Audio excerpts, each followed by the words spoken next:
Greetings, sisters and brothers. It is time once again for another episode of the Detroit Cooperative Church clergy talking about what we're going to talk about in the Bible. Amen. We're in this theme called Rooted for Growth. Relationships, mentoring, and evangelism. This is the post-Oscars edition, so you are probably still all excited about that. We promise not to be as controversial, or maybe we will be. You never know. But we are glad you are here.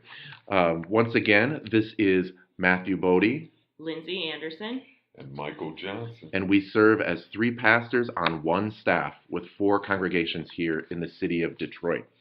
We are today talking about Moses and Joshua in the book of Deuteronomy, chapter 31, for those who want to follow along as we continue to talk about this theme of rooted for growth.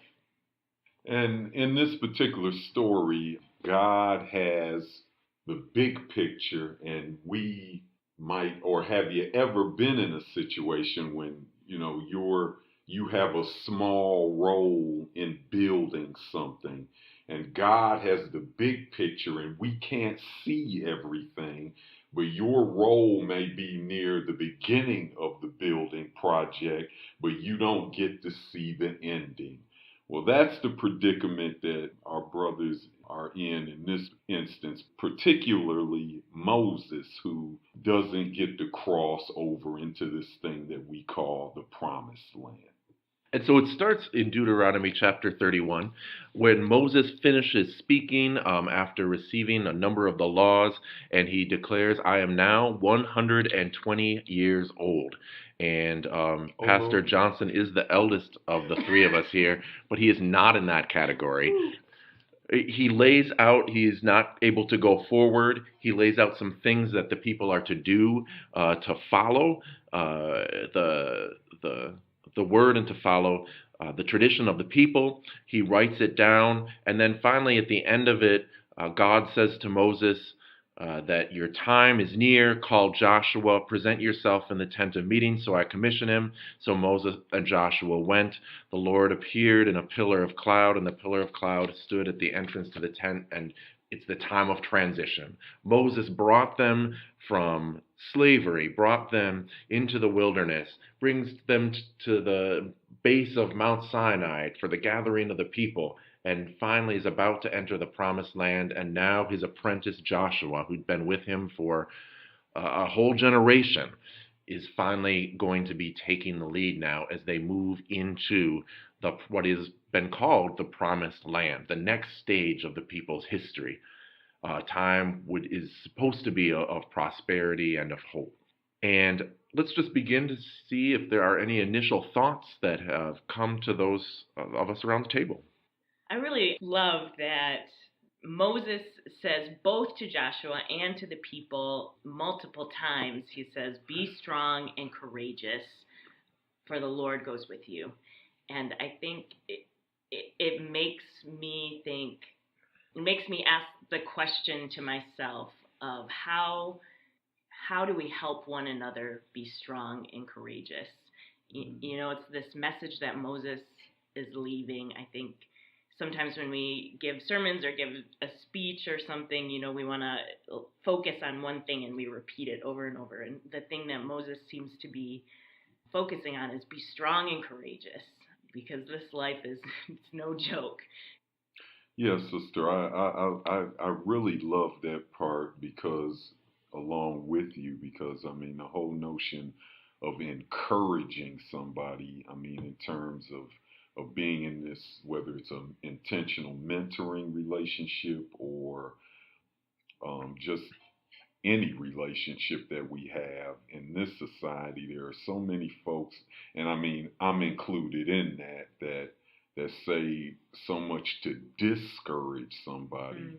And then just by living a daily life, you come upon so many folks who say things that, whether intentionally or unintentionally, say things that discourage you. And in the political climate that we're in, and wherever you fall on the scale. And for Moses as this leader to be able to stand in front of the people and encourage them with the same word that he does to his apprentice is a powerful piece to me. So I mean, I agree with you that just to lift that point up even more. And I think it's also encouraging that the two are so different. Moses is this kind of mystic leader. I kind of picture him, ever since I read Zora Neale Hurston's Moses Man on the Mountain, I picture him as this mystic. And I think everyone should read that book, by the way. Zora Neale Hurston, Moses Man on the Mountain, just in case you didn't want to rewind. And he's this person that is constantly connected to the Spirit, even when he doesn't want to be. He doesn't want to be connected to God because God's always in his face and changing his life and transforming him in ways, in a really spectacular way, in going to the Red Sea and crossing, and a staff that turns into a snake, and a burning bush, and going up the mountain and being transfigured and lit up. And Joshua doesn't get really any of that. Joshua's just a right-hand person, an assistant who also happened to be an incredible military leader. Mm-hmm. And that their characteristics are so different, but God uses them in different ways in this story, that their relationship together is important, but they're not the same person. It's not, there's no mini-me. It's two people who have very, very different gifts, almost opposite end of the spectrum gifts, in terms of their relationship to God and how they experience the spiritual, and yet they become part of this agent. They become a co-agent of God, really, in the movement of the people. Yeah, and what's even just as incredible to me is that they are cool with their gift. I mean, they're not jealous of each other, or at least if they are, it doesn't come out in the text. And there are so many exchanges between these two men, not just in Deuteronomy, but almost through the whole Pentateuch, the first 5 books of the Bible. And it's really refreshing that this is possible, that two people can be cool with what they've been called to do with their gifts. That Joshua, I mean, even in this mood where we have people that are apprentices that are almost always believe they're greater than the master, or even masters who want to keep apprentices as apprentices, you know. And so, I mean, it's just powerful that this Joshua, this brother who started out young when he was following Moses, has followed him for 40 years and did not have the desire to start his own church because Moses, as a senior pastor, would not let me preach enough.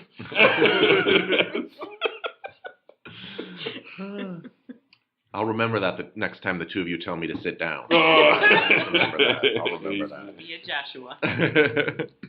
Well, and I imagine that one of the lessons, or one of the things that is not lost on the people of God through this whole Exodus narrative is that everything changes.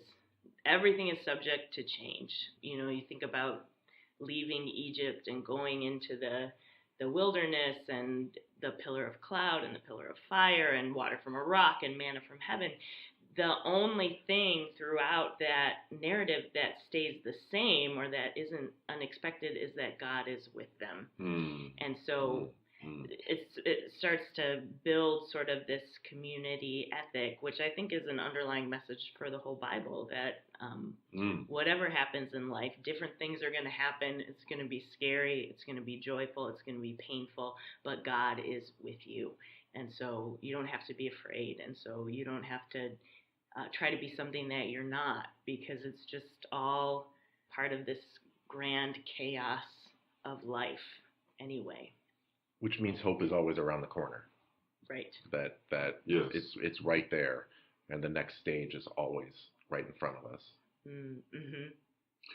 Right. And one of the things that I think helps that hope, I mean, the text talks about this whole notion of reading the law every 7 years, this sabbatical year that's talked about in Leviticus 25, where we get the whole notion of Jubilee and the forgiveness of debts, and which is a sermon I haven't heard too many preachers preach, but this whole notion of Jubilee that Jesus even refers to in the Luke 4:18 verse when he says the year of the Lord's favor. He's referring to Jubilee. And but this whole notion of reading the history over and over again as a way of reminding us that of what God has gotten us through, and who we are as an identity of overcoming in the midst of that. And they encourage the children and the family and the women and the men all together in the notion of rejoicing in what God has gotten us through. And that these two great figures, Joshua and Moses, are the ones, and Moses being the elder, reminding God, using him to remind the community that our children ought to know about this stuff, and our families ought to know about these things, and we should never forget as a way of understanding what is possible. Now, when Pastor Anderson and I were reviewing this one afternoon, I have to admit it was over a beer, but it was non-working hours, so it's okay. It's okay. And it was Pastor Anderson who pointed out to me, and we got to laughing because it wasn't but 2 or 3 chapters before this that God is telling Moses, yes, this is all going to happen. This transition is going to happen, and it's all going to fall apart anyway. The people aren't going to listen. They're going to keep messing up. And so even when we hand it off to Joshua, it's not going to be perfect. You're going to keep falling back. Every time I'm going to use a sports metaphor, every time I hand them the ball, they're going to drop it. Every time they hand them a dish, it's going to be dropped on the floor, you know, and I think it's funny, but it's also kind of hopeful, because if there's ever a time when we've seen things get messed up, it's now, even especially when the people of God, if you will, or people who claim the mantle of the people of God, or people who claim the biblical story, whether it be politically or evangelically, carry that, and they're constantly dropping the word, dropping the tablets, if you will, and breaking them. But the people's history moves on because there are leaders like Moses or Joshua, or even if not leaders, people who follow in the tradition of Moses and Joshua, who continue the story because the hand of God is upon them, and that the hope doesn't die because God continues to set up the story. I think there's something powerful too about the place where the story of our humanity and the story of our history and us as fallible people intersects with the story of God. And so I think, in the Bible we see stories about people when they were faithful and when they were unfaithful, right? We have the stories of dropping the ball and screwing up, and the stories that are really difficult. And I will say that for me, this story is really difficult because the Israelites, the people of God, get to claim what they call the promise of God, the promised land, by evicting, kicking out, killing the people who already live in that land. And, it talks about in our text that you all get to dispossess these people of their land. And I think that's a really problematic and human story. And for me, I think it reminds me that the people who were inspired to write the Word of God were still people. And so in some ways, it's the Israelites telling their own history in the way that we know the winners get to tell history. And so I think before anybody freaks out or writes a letter or comments on our YouTube, I think for me the power of that, though, is that there's still a way in which that story can attest to the story of God as part of the wider history of the people of God, and still points in some ways to who God is, right? It's not a story that tries to tell us to be the Israelites, to be attacking people and dispossessing them. But it's a story that tells us who the Israelites believed God was, so that it can help us figure out who God is. Mm. And not only figure it out, but struggle with it together. Mm-hmm. And so, and then, I mean, just another twist in the story that is difficult as well is the whole notion of Moses, and he and as great a leader as he was and is to us today, does not get to cross over into Canaan, into this land that's being taken from the indigenous people. But the elder does not get to cross over. And just, I mean, the history of it, of course, is in, what is it, in Numbers, I think the 20th chapter, 8th verse, where Moses strikes the rock instead of, and then says, we or I am the one that brings forth the water and does not give the credit to God. And so, was God too hard on Moses? But the incredible thing, especially in this climate, as we're watching primaries and we're picking leaders, that the responsibility of leadership, and even though it seems like a tough punishment, but those who are leaders should be held accountable for the things that they say and do, which is difficult for us, but that's some other things that we got to struggle with together as God's people. And then the other thing is, who gets to hold folks accountable, and what standards get to be struggled with, and who are the people that gets to say whose standard is used in what culture, whether it be white, black, red, yellow, gay, straight, women, male. I mean, all the ways that we separate ourselves in our culture. Another way to put it might be, who gets the promised land? Ouch. You know, right. to possess it, because we're right now in a state in Detroit where a whole lot of people say we need to give the promised land to such and such folks because they're going to do better with it than our own people will. Ooh. If we give it to such and such investment bank or such and such land bank or such and such whatever, they're going to do better. And then the promised land is best in other people's hands.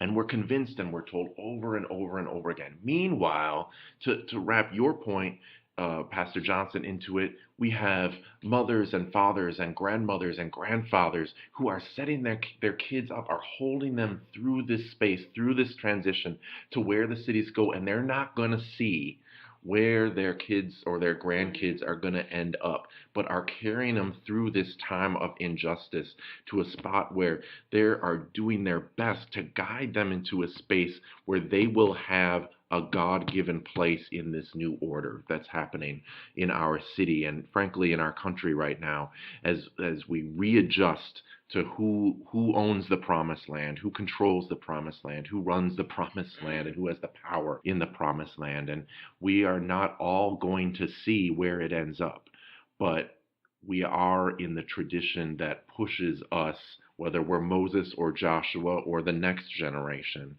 to carry God's justice into those spaces. And I think I'm absorbing all of that depth of sweetness that Pastor Bodie just dropped, because wow. But the thing about it, I think, which we have learned from generations of people doing that for us, right? For our ancestors, for the people who came before, carrying us through moments of injustice, is that the place that they carry us to isn't always necessarily an achieved state of being, right? That the promised land isn't always, it's not like future Detroit where everything is equally distributed and everything's owned, but it's a space of knowing who we are and knowing how to live with strength and courage in our day. And so those grandmothers and mothers and fathers who are carrying those children through this time. I think the power of that carriage is teaching them who they are, that they are people who cry out for justice. They are people who live courageous and bold lives. They're people who invest in community and who create the promised land not by achieving outward goals, but by building it between one another. Right. I mean, even, what if we even backed up and tried to redefine what we mean by promised land? Mm-hmm. I mean, and what it means to be promised. I mean, what if the promised land is, instead of a place or a destination, it's an attitude of God's people struggling together, not having the answers, but willing to engage in difficult questions. And that if we disagree, we can still love each other through it. That God has created, because God has given us the opportunity to love one another. And I mean, that's the difficult stuff that, how can I disagree with you but still love you? How can I be different than you but still respect you and what you have gone through and where you come from and what your family experiences have been? I mean, that's a promised land that I want to try to find. I mean, in terms of, instead of just a parcel of land, an incredible community. And I think that's where we'll leave you, without the answers, without a conclusion, without everything wrapped up in a nice, tight little bow, because God rarely does that. And so we invite you to be a part of this every Sunday afternoon when we release each episode. Next week, we're moving on to Acts chapter 4 and the times of the disciples and the times of turmoil that they go through and the relationships that sustain them. With that, we wish you all a blessed day.